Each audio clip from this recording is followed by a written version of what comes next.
Drugs प्रकरणी ललित पाटीलच्या अटकेनंतर शिवसेना उद्धव ठाकरे गटाची कोंडी झाली आहे। ललित पाटीलच्या अटकेनंतर शिवसेनेला जाणारे हप्ते बंद झाल्यानेच शिवसेना ठाकरे गटाने शुक्रवारी नाशिकमध्ये मोर्चा काढत स्टंट केल्याचा आरोप नाशिकमधील भाजपच्या आमदारांनी केला आहे। फडणवीस यांच्या नेतृत्वात गृह खाते चांगले काम करत आहे, त्यामुळेच ललितला अटक करण्यात आली आहे। त्यामुळे पाटीलच्या अटकेचे श्रेय राऊतांनी घेऊ नये असा टोलाही आमदारांनी लगावला आहे। ड्रग्ज प्रकरणी सध्या वातावरण चांगलंच तापले। ठाकरे गटाचे खासदार संजय राऊत यांनी या प्रकरणात शिंदे गटाचे पालकमंत्री आणि भाजप आमदारांचा सहभाग असल्याचा आरोप केलाय। या संदर्भात भाजपच्या तीनही आमदारांनी संयुक्त पत्रकार परिषद घेत राऊतांवर हल्लाबोल केलाय। आमदार फरांदे म्हणाल्यात, यामध्ये नाशिकमधील ड्रग्ज रॅकेट संदर्भात सत्ताधारी पक्षाच्या नेत्यांनी वारंवार प्रश्न उपस्थित केला होता। यावर विरोधी पक्षाच्या एकही माणसाने ड्रग्ज विषयावर कधी कोणाला निवेदन दिले नव्हते। राज्याच्या गृहमंत्र्यांच्या मार्गदर्शनाखाली नाशिकमधील ड्रग्जचा कारखाना उद्ध्वस्त केल्यानंतर उद्धव बाळासाहेब ठाकरे सेना ही बेताल वक्तव्य करायला लागली आहे। गृहमंत्री जर हतबल असते तर नाशिकचा कारखाना उघडकीस आला नसता, सोलापूरचा कारखाना उघडकीस आला नसता। ठाकरे सेनाच हतबल झाली आहे। उद्धव ठाकरे मुख्यमंत्री असताना त्यांनी 3 वर्षांमध्ये किती ड्रग्ज कारखाने उद्ध्वस्त केले, किती ड्रग्ज रॅकेट संदर्भातील लोकांना आतमध्ये टाकले असा सवाल उपस्थित करत या प्रकरणात महाराष्ट्र पोलीस कडक कारवाई करत असल्याचं त्यांनी स्पष्ट केलं आहे। तसेच यामध्ये ललित पाटीलचे जे फोटो सोशल मीडियावर व्हायरल झाले त्यात शिवसेना ठाकरे गटाचे प्रमुख उद्धव ठाकरे दिसत आहेत। आमच्या एकाही आमदाराचा पाटील सोबत फोटो दिसला का? मग भाजप आमदारांच्या सहभागाचे पुरावे जर असतील तर राऊत यांनी ते सादर करावेत। याउलट संजय राऊत यांचा CDR तपासावा।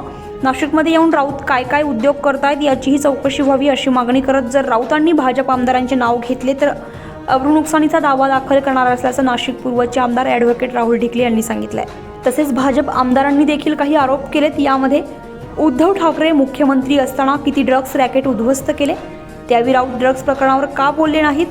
भाजप आमदारांनी 6 महिन्यांपूर्वी ड्रग्जची माहिती पोलिसांना दिली होती। ललित पाटीलच्या अटकेचे श्रेय राऊतांनी घेऊ नये। भाजप आमदार चौकशीला सामोरे जायला तयार। राऊतांनी पुरावे सादर करावेत। गुंडांना पक्षात घेऊन खांद्यावर नाचणे ही भाजपची संस्कृती नाही। ललित पाटीलच्या अटकेमुळे शिवसेनेची कोंडी झाली आहे असे आरोप भाजप आमदारांनी केलेत। ललित पाटील ह्या विषयामध्ये आपण बघत आहोत की महाराष्ट्रामध्ये महाराष्ट्राची पोलीस हे आपल्याला उत्तमरित्या कामगिरी करताना दिसते। मुळातच ललित पाटील ह्याला उद्धव बाळासाहेब ठाकरे जेव्हा मुख्यमंत्री होते तेव्हा त्यांना अटक झाली होती। ते अटक झाले त्या कालावधीमध्ये शिवसेनेचे पदाधिकारी होते, त्यांना कोर्टाची कस्टडी होती आणि कोर्टाची कस्टडी असताना ते तातडीने रुग्णालयामध्ये दाखल झाले। एखाद्याला कोर्टाची कस्टडी असताना रुग्णालयामध्ये दाखल होतो आणि त्याच्यावरती कोर्टाची कस्टडी असताना पोलिसांची कस्टडी त्याला घेतली जात नाही सरकारच्या माध्यमातून, आणि तो सरकारचा कारण जावई असतो। ललित पाटील हा शिवसेनेचा पदाधिकारी होता आणि संजय राऊत साहेब सकाळी उठून जेव्हा बोलतात, माझं मत आहे एक तर ते मनोरुग्ण झालेले आहेत, नाही तर दुसरी गोष्ट की ते स्वतः काही अंमली पदार्थांचं सेवन करतात। त्यांची नार्कोटिक टेस्ट करायला पाहिजे। मी महाराष्ट्राच्या गृह खात्याला विनंती करेल, गृहमंत्र्यांना विनंती करेल की ललित पाटीलशी शिवसेनेचं असलेलं कनेक्शन महाराष्ट्राच्या जनतेच्या पुढे खुलं करावं। कारण ललित पाटीलला अटक झाल्यानंतर शिवसेनेचा थैथयाट हा महाराष्ट्रामधला सुरू झालेला आहे। उद्धव बाळासाहेब ठाकरेंची, कारण आपण जर विचार केला तर जेव्हा महाराष्ट्राच्या पोलिसने नाशिकमध्ये येऊन नाशिकमधला ड्रग्जचा कारखाना उद्ध्वस्त केला, काल सोलापूरचा कारखाना उद्ध्वस्त केला, ड्रग्ज माफियांना अटक केली आणि त्यानंतर शिवसेनेने त्यांचा मोर्चा घोषित केला। ललित पाटीलला अटक झाली तेव्हा शिवसेनेने मोर्चा का काढला नाही किंवा 2 महिन्यांपूर्वी शिवसेनेने मोर्चा का काढला नाही? मी तर गेल्या 2 अधिवेशनामध्ये आम्ही सर्व लोकप्रतिनिधी, आम्ही सर्व आमदार याच्यावरची चर्चा करून आम्ही विधानसभेमध्ये याच्यावरती वाचा फोडली। गृह खात्याशी आम्ही चर्चा केली, गृह खात्याला आम्ही सातत्याने याची माहिती देतोय आणि त्या माहितीच्या अधिकाराखाली आज गृह खातं याच्यावरती कारवाई करत असताना आपल्याला दिसतंय. आणि आफ्टर ऍक्शन शिवसेना हा मोर्चा काढतीये. त्यामुळे संजय राऊत साहेब, माझं म्हणणं आहे की शिवसेनेला, उद्धव बाळासाहेब ठाकरे सेनेला जाणारा हप्ता हा ललित पाटील कडून बंद झाला काय, हा माझा पहिला सवाल आहे. आणि दुसरी गोष्ट की त्यांनी जे काही आमदारांच्या बाबतीमध्ये जर कुठली नावं घेतली असतील तर त्यांनी नावं घ्यावी. त्यांनी नुसता आरोप बेछूट करू नये. त्यांच्याकडे काही पुरावे असतील तर त्यांनी ते पुरावे द्यावेत. परंतु या ड्रग प्रकरणामध्ये शिवसेना, उद्धव बाळासाहेब ठाकरे जे काही राजकारण करत आहे ते राजकारण थांबवावं. नाशिककर जनतेने त्यांना धन्यवाद दिले असते, पण ते कधी, जर त्यांनी 2 महिन्यांपूर्वी ह्या विषयावरती आवाज उठवला असता तर. परंतु 2 वर्षामध्ये काय, ते उद्धव बाळासाहेब ठाकरे मुख्यमंत्री होते. त्यांच्या मुख्यमंत्री कालावधीमध्ये त्यांनी एकदाही कुठल्याही ड्रग माफियावरती महाराष्ट्रामध्ये कारवाई केलेली दिसत नाही. नंबर 2, सुशांत सिंग राजपूत प्रकरण, त्याचा मृत्यू अजूनपर्यंत गृह खात्याच्या पेक्षा मी या ठिकाणी पोलीस डिपार्टमेंटला ह्या सगळ्या माहिती दिलेल्या होत्या. नाशिकच्या पोलिसांच्या बाबतीमध्ये माझं असलेलं मत हे 3 दिवसांपूर्वी मी प्रकट केलेलं आहे. ह्या विषयामध्ये कुठलाही सरकारी अधिकारी चाल ढकल करत असणार तर ते आम्ही खपवून घेणार नाही, ते आम्ही चालवून घेणार नाही. गेल्या 10 दिवसांपासून काही नंबर्स मी गृह खात्याला दिलेले आहेत. त्याचे व्हॉट्सअपवरती मी फोनची नंबर देखील दिलेले आहेत, नावं देखील दिलेले आहेत. त्या पद्धतीने महाराष्ट्राची पोलीस आता कामगिरी करत आहे. आणि म्हणून मी आपल्याला सांगेन की ह्या विषयाच्या बाबतीमध्ये आम्ही, मग तो पोलीस अधिकारी असेल तर त्यालाही सोडणार नाही. असं समजते की काही पोलीस कर्मचारी देखील घेतात. एक लक्षात ठेवा, गुन्हेगाराला जात नसते, गुन्हेगाराला धर्म नसतो आणि गुन्हेगाराला कुठला अधिकार नसतो. गुन्हेगार हा गुन्हेगार असतो. त्याच्यामध्ये कोणी जरी आलं आडवं आणि जो कोणी जबाबदार असेल त्यांना आम्ही सोडणार नाही. आमदार ह्या नात्याने सातत्याने रोलेट असेल किंवा ड्रग्ज असतील, अंमली पदार्थ असतील, ह्याच्यावरती सातत्याने मी आवाज उठवण्याचं काम करते. आणि हे प्रकरण जेव्हा माझ्या 6 महिन्यांपूर्वी लक्षात आलं तेव्हा ह्या विषयामध्ये माध्यमातले अनेक लोक साक्षीला आहेत आणि अनेक लोकांना ही माहिती दिली. मागच्या पोलीस आयुक्तांची बदली देखील ह्याच कारणांवरून झाली होती. आणि आता आपण बघितलं असेल की सातत्याने सदर विषयाच्या बाबतीमध्ये आम्ही मागणी करत आहोत. ज्या शाळेच्या बाहेर अंमली पदार्थ विकले जातात हे लक्षात आल्यानंतर त्या शाळेच्या मॅनेजमेंटच्या लोकांना बोलून त्यांच्याशी मी चर्चा केली. त्यांच्याकडे सिक्युरिटी नेमायला लावले. त्यांच्या शाळेतल्या मुलांची दप्तर आहेत हे त्यांनी चेक करावे, पालकांना अलर्ट करावं, शिक्षकांची बैठक घ्यायला लावली. अशा अनेक पद्धतीने आमदार म्हणून आम्ही काम केलेलं आहे. आपण म्हटले की अटक झाली, आपण बघितलं असेल की डीसीपी क्राईम असतील ह्यांना देखील मी ते, आपण जेव्हा एखादा गुन्हा घडतो, खून घडतं की तेव्हा आपण अल्कोहोलची टेस्ट करतो. तर आपल्या माहितीसाठी सांगते मी की माध्यमांशी जरी मी बोललेली नसेल तर त्या दिवशी मी डीसीपी क्राईमच्या समोर सांगितलं की मी त्यांना फोन करून सांगितलं मी मंत्री जरी नसेल तरी तुम्हाला आदेश देते की इथून पुढे घडणाऱ्या खुनाच्या मागचा जो आरोपी आहे त्याचं देखील तुम्ही नार्कोटिक टेस्ट करा.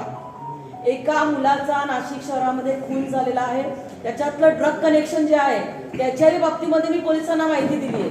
एक लक्षात ठेवा, आम्ही महिला लोकप्रतिनिधी आणि आमदार म्हणून काम करत असताना फील्डवरती काम करतो. त्यामुळे फील्डवरती काम करत असताना अनेक गोष्टी आमच्या कानावरती येतात. आमच्या कानावरती येत असताना आम्ही कानातून मनात ठेवत नाही, तर आम्ही डायरेक्टली त्या प्रशासनाला सांगतो आणि त्याच्यावरती काम करतो. आणि एक मिनिट अजून मुद्दा तुम्ही सांगितला असेल भूषण की तो अपहरणाचा जो विषय झाला त्या अपहरणाच्या विषयाच्या बाबतीमध्ये राज्याच्या गृहमंत्र्यांनी तो अतिशय गांभीर्याने विषय घेतलेला होता. राज्याच्या गृह खात्याने तो विषय अपहरणाचा जर गांभीर्याने घेतला नसता, तुमचं म्हणणं ठीक आहे की आनंद भाऊ त्या ठिकाणी गेले, त्यांनी त्यांना आणलं, सोडवलं, पण ते सगळं जर सोडवलं नसतं त्या पद्धतीने तर त्यांच्या जीवाला धोका होता, त्यांच्या कुटुंबांची चर्चा झालेली होती आणि त्यामुळे त्याच्या कुटुंबाला धोका होऊ नये त्या दृष्टिकोनातून आपण त्या विषयावरती काम केलं. परंतु त्या गुन्हेगारांना पकडून आणण्याचं काम राजस्थानच्या बॉर्डरवरून महाराष्ट्राच्या पोलिसने, नाशिकच्या पोलिसने करून दाखवलेलं आहे. त्यामुळे त्याला सोडलं नाही. अहो, ललित पाटीलला ससूनमध्ये जावई म्हणून उपचार कोणी केला? तेव्हा तुम्ही त्याच्यासाठी पोलीस कस्टडी का नाही मागितली? तेव्हा तुम्ही राज्याचे मुख्यमंत्री होता. मॅडम त्याच्यानंतर 2 वर्ष झाले ना मॅडम, नंतर आता फडणवीस नाही, त्यानंतर तो नव्हता. ललित पाटीलच्याही बाबतीमध्ये मी तुमच्या माहितीसाठी सांगते की माझ्याकडे जे काही फोन नंबर होते त्याच्यामध्ये मला तो ललित पाटील माहीत नव्हता, मी त्याला ओळखत देखील नव्हते. पण तो माझ्याकडे जे काही नंबर होते त्या विषयावरती मी मागणी केलेली आहे आणि निश्चित ललित पाटीलला आमच्या सरकारने जावे म्हणून सोडलेला नाहीये. आमच्या सरकारने त्याला परदेशामध्ये पळून जात असताना त्याला अटक केली, त्याच्या भावाला अटक केली आणि अजून सुद्धा त्याच्यामध्ये जे जे कोणी गुंतलेले असतील त्या सर्वांना अटक केली जाईल आणि राज्याच्या गृह खात्याकडे या सगळ्याची पुण्यावरून नंतर नाशिकला जो 2 दिवस राहिला. मंत्र्यांनी ह्याच्यावरती वक्तव्य केलेलं आहे. त्यांनी तो केला कधी अटक झाली, त्याची पोलीस कस्टडी त्या कालावधीमध्ये उद्धव बाळासाहेब ठाकरेंनी का मागितली नाही, त्या कालावधीतल्या सरकारने त्याची देखील त्यांनी मागणी केलेली आहे. आणि ह्या सगळ्या ललित पाटील प्रकरणामध्ये कोण दोषी आहे, तो का इतके दिवस हॉस्पिटलमध्ये राहिला, ह्या सगळ्या विषयाच्या बाबतीमध्ये राज्य सरकारने चौकशी समिती नेमली आहे. चौकशी समितीचा अहवाल आल्यानंतर ह्या विषयावरती आपल्याला नीट भाष्य करता येईल. ह्याच्यामध्ये जो कोणी दोषी असेल मी म्हणेल की त्याला निश्चित स्वरूपामध्ये फासावरती चढवायला पाहिजे. मॅडम विषयाच्या बाबतीत गृह मंत्रालय म्हणजेच पोलीस प्रशासन आणि पोलीस प्रशासन म्हणजे आपल्याला माहिती आहे की पोलीस प्रशासन त्याच्यावरती जर त्यांच्याकडनं काही कानचुकारपणा झाला असेल तर निश्चित गृह खातं त्याच्यावरती कारवाई करेल. परंतु ललित पाटीलला शोधण्याचं काम, भूषण पाटीलला शोधण्याचं काम, तो नाव देखील आज ड्रगचे जे हँडलर आहेत, पेडलर आहेत, हे त्यांचं नाव बदलत आहेत. ते खरी ओळख त्यांची लपवत आहेत आणि ती खरी ओळख लपवून चुकीच्या नावाने ह्या ड्रगचा व्यवसाय करतायत. त्यामुळे देखील लोकांचा बुद्धिभेद होतोय. परंतु ह्या विषयाच्या वरती मी तुम्हाला सांगितलं की हे महाराष्ट्राचं, एकनाथ शिंदेचं, देवेंद्र फडणवीस आणि अजितदादांचं सरकार या ड्रग्ज माफियांना, मागच्याही अधिवेशनावरती याच्यावरती चर्चा झाली, त्याच्याही मागच्या अधिवेशनामध्ये चर्चा झाली, त्याचे धागेदोरे आता सापडलेले आहेत. त्याच्यात अजून काही आरोपींना अटक करण्यात आलेली आहे आणि अजून आरोपी रडारवरती आहेत. त्यांना देखील काही दिवसांमध्ये निश्चित स्वरूपामध्ये. परंतु माझं म्हणणं आहे ह्या विषयाचं राजकारण करता कामा नये. अहो, ज्या घरामध्ये मुलं ड्रग्ज घेत आहेत ना त्या घरामध्ये जाऊन विचारा त्यांची काय अवस्था आहे. मॅडम किती नावं दिले? नाशिक एका मंत्र्यांनी बैठक नाशिकमध्ये येऊन घेतली म्हणजेच बैठक असते का? गृहमंत्री 4 दिवसापूर्वी देखील महाराष्ट्राच्या माध्यमांशी बोलताना ते म्हटले की मी VC-द्वारे राज्याच्या सर्व गृह विभागाला आदेशित केलेलं आहे, सूचित केलेलं आहे की ड्रग्स मधल्या रॅकेट्समध्ये जर कोणी सापडतील तर त्यांना तिथून धरा, पकडा, त्यांच्यावरती कारवाई. त्यामुळे गृह खातं जे आता काम करतंय ते गृहमंत्र्यांच्या आदेशानुसारच करतंय. तुम्ही जसे रात्रभर तिथं होता तशी मी देखील रात्रभर होते आणि त्या ठिकाणी जर पालकांना सोडलं नसतं तर त्यांच्या जीवाला धोका. त्याही वेळेला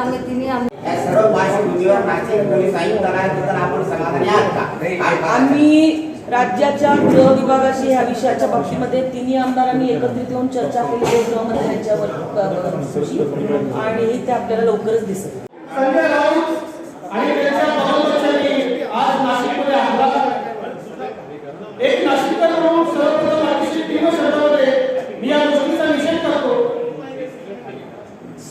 काँग्रेसच्या काळामध्ये देवी पाटणकर नावाची एक महिला ड्रग पेडलर होती आणि त्यांच्या काळामध्ये तर पोलीस तिचे पार्टनर झाले होते आणि या देवी पाटणकर